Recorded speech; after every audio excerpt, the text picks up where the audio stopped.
मित्रों नमस्कार। मैं एडवोकेट सुरेंदु जयपुरियार अपने इस चैनल जयपुरियार लॉ क्लासेस पर पुनः एक बार आपका स्वागत करता हूं। मित्रों, आज मैं police report, whether final police report और चार्जशीट तथा कोर्ट के फ्रेमिंग ऑफ चार्जेस का जो पावर है उसकी मैं चर्चा करने जा रहा हूं और इससे संबंधित जो सुप्रीम कोर्ट का जजमेंट है उसकी भी चर्चा मैं यहाँ पर करूँगा। और मैं यह भी आप लोगों को बतलाने की कोशिश करूँगा कि सुप्रीम कोर्ट ने लोअर कोर्ट के ऊपर जहाँ पर चार्ज फ्रेम किया जाता है, चाहे वह सेशन कोर्ट हो चाहे वह मजिस्ट्रेट का कोर्ट हो, जहाँ पर चार्ज फ्रेम किया जाता है उनके दायरे को किस ढंग से निर्धारित किया है। ऐसा नहीं है कि कोर्ट जो है अपनी मनमानी कर सकता है चार्ज को फ्रेम करने में, क्योंकि फ्रेमिंग ऑफ द चार्ज जो होता है, जो आरोप का निर्धारण होता है, वह किसी भी ट्रायल का आधार होता है। किसी भी केस में जो ट्रायल होता है जो उसका आधार होता है।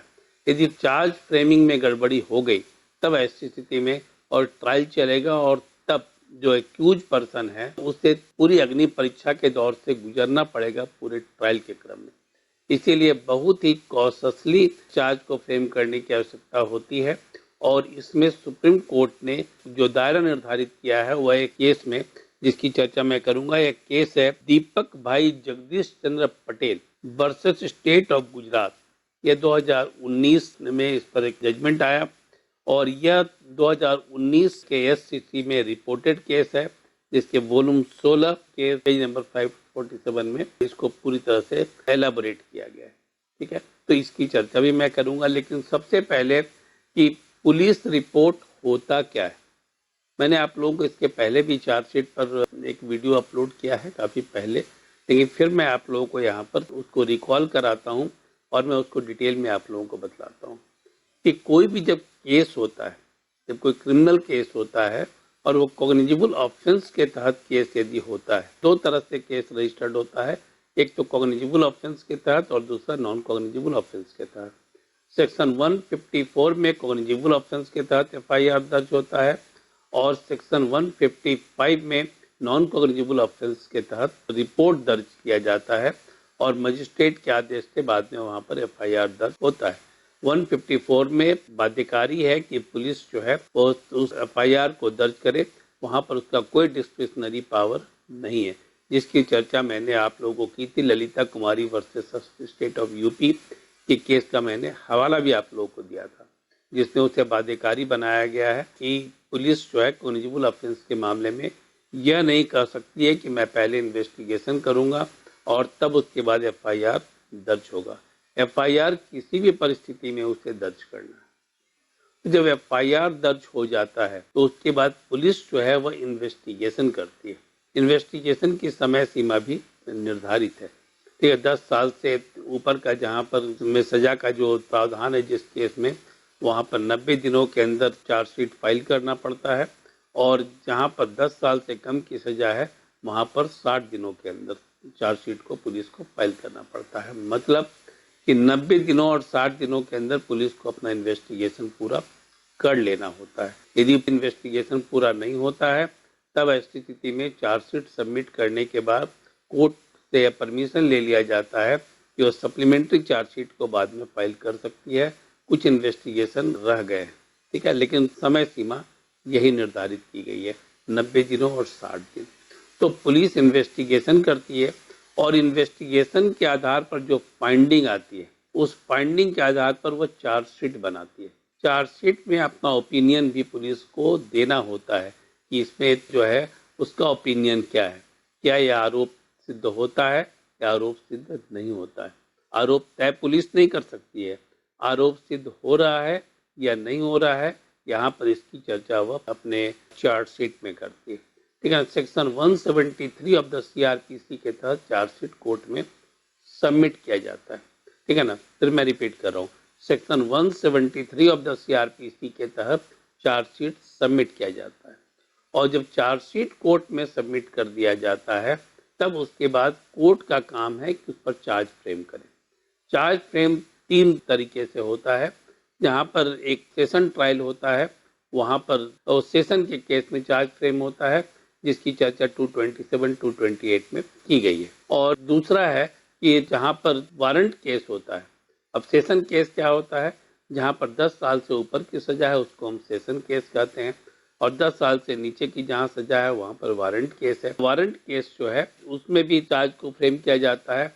इसमें सेक्शन 239 ऑफ द सीआरपीसी के तहत इसका प्रावधान किया गया है। और एक समन केस जो होता है उसमें भी चार्ज फ्रेम होता है, तो ये मजिस्ट्रेट ही चार्ज फ्रेम कर। तो ये चार्ज फ्रेम करने का आधार क्या हुआ? चार्ज फ्रेम करने का आधार हुआ चार्जशीट। तो क्या चार्जशीट जो सबमिट किया जाता है सेक्शन 173 ऑफ द सीआरपीसी के तहत, उसको इन टोटो कोर्ट जो है वह फॉलो करता है, या उसको उसी रूप में वह बिना कोई अपना दिमाग लगाए हुए क्या वह उसको स्वीकार कर कर वो चार्ज को फ्रेम कर सकता है? यहाँ पर यही सबसे बड़ा प्रश्न है, जिसमें कि निर्धारित किया गया है दायरा और जो पावर जो है, जो यह चार्ज फ्रेम करने का जो स्कोप है, उसमें जो पावर है लोअर कोर्ट का, उसकी चर्चा, स्कोप की चर्चा इस केस में की गई है। जो केस की चर्चा मैंने आप लोगों को बताई, जिसमें Deepak Jagdish Chandra Patel versus state of Gujarat का जो केस है, इसमें सुप्रीम कोर्ट ने वो दायरा निर्धारित किया है। ठीक है, यह जो दायरा निर्धारित किया है वह क्या है? सुप्रीम कोर्ट ने यह कहा है कि जब चार्जशीट सबमिट किया जाता है, तब वहां पर कोर्ट को यह देखना होता है कि जो चार्जशीट सबमिट किया गया है वो कितना सही है, कितना गलत है। वहां पर वह जुडिशियल माइंड का इस्तेमाल करता है, और जुडिशियल माइंड के इस्तेमाल करने के बाद ही वह निर्धारित करता है कि यहाँ पर चार्ज को फ्रेम किया जाना चाहिए या फिर नहीं किया जाना चाहिए। सिर्फ कोर्ट यह नहीं कर सकता है कि जो चार्जशीट को दिया गया है उसको उसी रूप में इंडोर्स कर दिया जाए, ठीक है ना, उसी रूप में इंडोर्स कर दिया जाए। तब ऐसी स्थिति में पुलिस जो इन्वेस्टिगेशन कर रही है और जो कोर्ट ने जो इसे एक्सेप्ट कर लिया, उसमें तो कोई अंतर ही नहीं रह जाएगा। पुलिस ने जो किया उसे कोर्ट ने एक्सेप्ट कर लिया। और पुलिस क्या करती है, पुलिस क्या कितना लॉपसाइडेड सारी चीज़ें रहती है, इसकी चर्चा मैंने अपने पिछले 2-3 वीडियो में की है, इससे आप सभी अवगत होंगे। अब मैं आपको यहाँ पर जो मैंने आप लोगों को बताया कि अब उसमें रिव्यू करना होता है, अपने दिमाग का इस्तेमाल करना होता है, जुडिशियल माइंड का इस्तेमाल करना होता है कि इसको इसमें चार्ज फ्रेम करना है या नहीं करना है। यदि चार्ज नहीं फ्रेम करना है तब ऐसी स्थिति में उसे डिस्चार्ज किया जा सकता है, उस व्यक्ति को डिस्चार्ज किया जा सकता है। जब उसके ऊपर कोई चार्ज ही नहीं फ्रेम हुआ तो वह आरोप से मुक्त हो गया, तो उसे डिस्चार्ज कर दिया जाता है। लेकिन जब चार्ज फ्रेम कर दिया जाता है, और चार्ज जो फ्रेम किया जाता है वह उसी आरोपी व्यक्ति के सामने, वो जो अभियुक्त है उसके सामने ही चार्ज को उसके सामने पढ़कर सुनाया जाता है, और तब उससे स्वीकारोक्ति ली जाती है कि वह उसमें अपराधी है या नहीं है। तो नेचुरली जो अपराधी है वह या जो आरोपी है वह कहता है कि मैंने यह अपराध किया ही नहीं है। यदि वह कह देता है कि वो आरोपी है तब तो प्लीड गिल्टी के तहत उसे सजा हो जाएगी। लेकिन वह कहता है कि वो अपराधी नहीं है, तब ऐसी स्थिति में चार्ज फ्रेम कर दिया जाता है और उसके ऊपर ट्रायल स्टार्ट हो जाता है। तो यहाँ पर सुप्रीम कोर्ट ने बहुत ही स्पष्ट तौर पर जो कहा है उसकी चर्चा मैंने करी।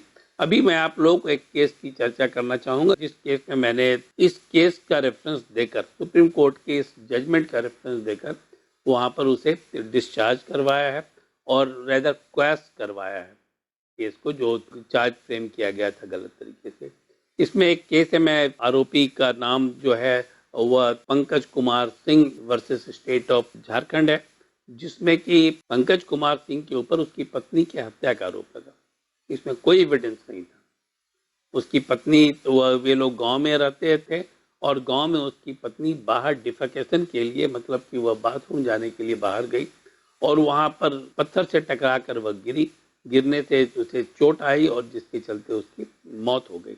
और वह बाय द वे कुछ मेंटल रोग की पेशेंट भी थी, मिर्गी जैसे रोग की शिकार भी थी। और काफ़ी देर तक जब वो घर नहीं आए तो उसके पति, उसके जो इन लॉज थे, जो ससुर सास सभी लोग थे, उन लोगों ने उसे खोजना शुरू किया। खोजना जब शुरू किया तो देखा कि वो वहाँ पर पड़ी हुई है। उसे लेकर वे लोग अस्पताल में गए और अस्पताल में जाने के बाद उसे, मृत्यु तो यहीं हो गई थी, अस्पताल ने उसे मृत घोषित कर दिया। ठीक है, वहाँ पर पुलिस छावनी थी, पुलिस छावनी ने कुछ भी अनयूजुअल नहीं पाया। पोस्टमार्टम जब हुआ तो पोस्टमार्टम में पाया गया कि माथे पर चोट लगने से, और यह चोट यह नहीं कहा गया कि कोई आघात, मैंने कोई असॉल्ट किया उसके चलते लगा, और माथे पर चोट से जो है वह मृत्यु का कारण बताया गया। लेकिन जो एफआईआर किया गया उसमें एफआईआर में उस महिला के पिता के द्वारा एफआईआर किया गया कि उसके पति और परिवार के लोगों ने गला दबाकर उसकी हत्या कर दी। और यह एफआईआर जो है वह 5 दिनों के बाद दर्ज किया गया। इस दौरान वे लोग नेगोशिएट करने की कोशिश कर रहे थे कि यदि कुछ पैसा वैसा मिल जाए तो केस नहीं दर्ज करेंगे। इस आधार पर उन लोगों ने 5 दिन के बाद एफआईआर दर्ज किया, जबकि एफआईआर तो दर्ज वहीं हो जाना चाहिए था, हॉस्पिटल में जहां पर उसे मृत घोषित किया गया था। यदि संदेहास्पद स्थिति में तो उसकी मृत्यु पाई जाती तो वहां ही एफआईआर दर्ज हो जाता, लेकिन ऐसा नहीं हुआ। वहां पर कोई भी सस्पिशियस कंडीशन नहीं पाया गया और इसके आधार पर उसको छोड़ दिया गया, बॉडी को हैंड ओवर कर दिया गया। 5 दिनों के बाद एफआईआर दर्ज किया गया और एफआईआर दर्ज करने के बाद उसके पति को गिरफ्तार कर लिया गया और यहाँ कन्फेशनल स्टेटमेंट उसने दिया कि उसने गला दबाकर हत्या की।